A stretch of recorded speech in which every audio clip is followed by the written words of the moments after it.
আপনারা দেখছেন বিএনই লাইভ। সত্যের জয় হোক।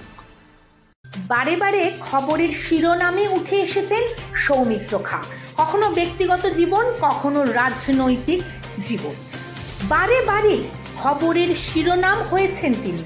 এবারে সেই সৌমিত্র খাঁই বিজেপির প্রতীকে লড়াই করছেন লোকসভা কেন্দ্র বিষ্ণুপুর থেকে। তার বিরুদ্ধে মাটি কামড়ে লড়াই দিচ্ছেন তৃণমূল কংগ্রেসের পক্ষে সুজাতা মণ্ডল, সৌমিত্রের প্রাক্তন স্ত্রী। সাংসদ থাকাকালীন সময়ে বিষ্ণুপুরের মন্দির সংস্কার, নদীর ব্রিজ তৈরি, সৌর বিদ্যুৎ দিয়ে আলোকিত করা তার অন্যতম উল্লেখযোগ্য কাজ বলে বিজেপি দাবি করছে। খেলার মাঠ সংস্কারেও সৌমিত্রের ভূমিকা গুরুত্বপূর্ণ হয়ে উঠেছে বলে স্থানীয় বিজেপির দাবি। রাজনৈতিক মহল তার সংসদীয় কাজকে বিভিন্নভাবে ব্যাখ্যা করেছেন। বিষ্ণুপুরে একটি কেন্দ্রীয় বিদ্যালয় না হওয়া ও কেন্দ্রীয় হাসপাতাল না পাওয়াও এর মধ্যে অন্যতম। বিরোধীদের পক্ষে আরও একটি দাবি, তাকে সাংসদ হিসাবে মানুষ পায় না।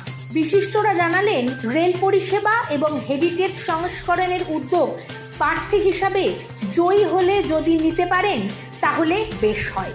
এখন দেখার রাজ্য বিজেপির এই পরিচিত মুখ জনসমর্থন কতটা পান।